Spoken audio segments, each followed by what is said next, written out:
एक सियासी जीत, वो भी जीरो से, कैसे तैयार की जाती है? सोचिए, एक ऐसा इलाका जहां सालों से एक ही पार्टी का दबदबा हो, जमीन पर कोई संगठन ना हो, तो क्या कोई नया दावेदार मैदान में उतरकर जीत सकता है? आज हम इसी की परतें खोलेंगे। एक असली केस स्टडी के जरिए समझेंगे कि पॉलिटिकल विक्ट्री की इंजीनियरिंग होती कैसे है। और इस पूरी स्ट्रैटेजी को समझने के लिए हम चलेंगे जम्मू और कश्मीर के एक निर्वाचन क्षेत्र कंगन।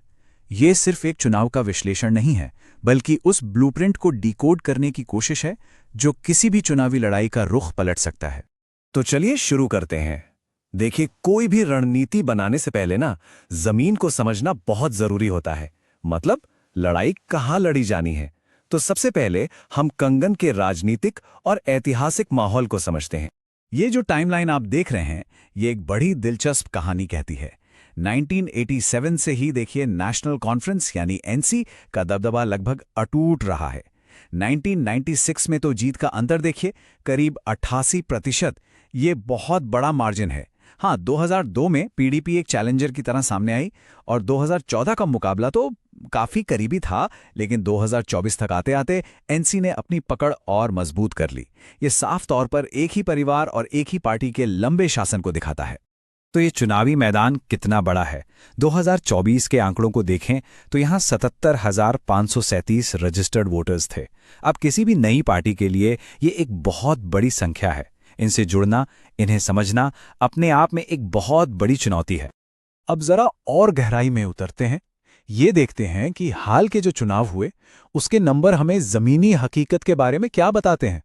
क्योंकि देखिए, कोई भी रणनीति इन्हीं नंबरों की बुनियाद पर खड़ी होती है। ये चार्ट पूरी तस्वीर को एकदम साफ कर देता है। कंगन में जो मुख्य मुकाबला है वो दो पार्टियों के बीच सिमटा हुआ है, एनसी और पीडीपी। एनसी को लगभग 50% वोट मिले तो पीडीपी को 43% से ज्यादा।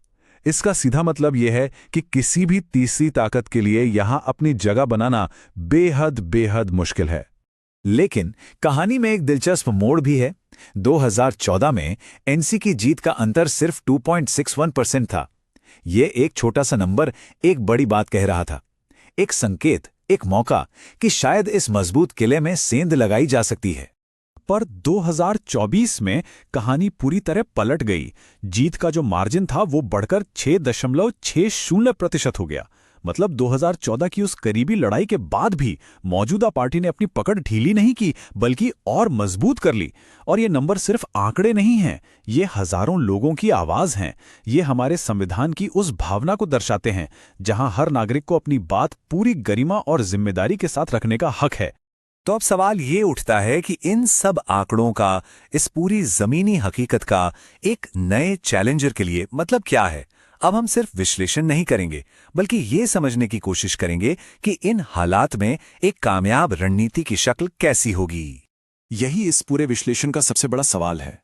जब जमीन पर इतनी बड़ी चुनौतियां हों, तो क्या एक नई पार्टी के लिए जीत का कोई रास्ता है भी, या ये एक नामुमकिन लड़ाई है? इस टेबल में देखिए, रणनीति की पूरी रूपरेखा छिपी है। सबसे बड़ी कमजोरी क्या है? लोकल लीडरशिप की कमी और बाहरी होने की धारणा। इससे वोटर्स में भरोसा नहीं बनता, जुड़ाव महसूस नहीं होता। लेकिन मौके भी हैं, जैसे कि नए पहाड़ी एसटी वोटर्स और बड़ी तादाद में युवा, जिनसे सोशल मीडिया के जरिए सीधा कनेक्शन बनाया जा सकता है।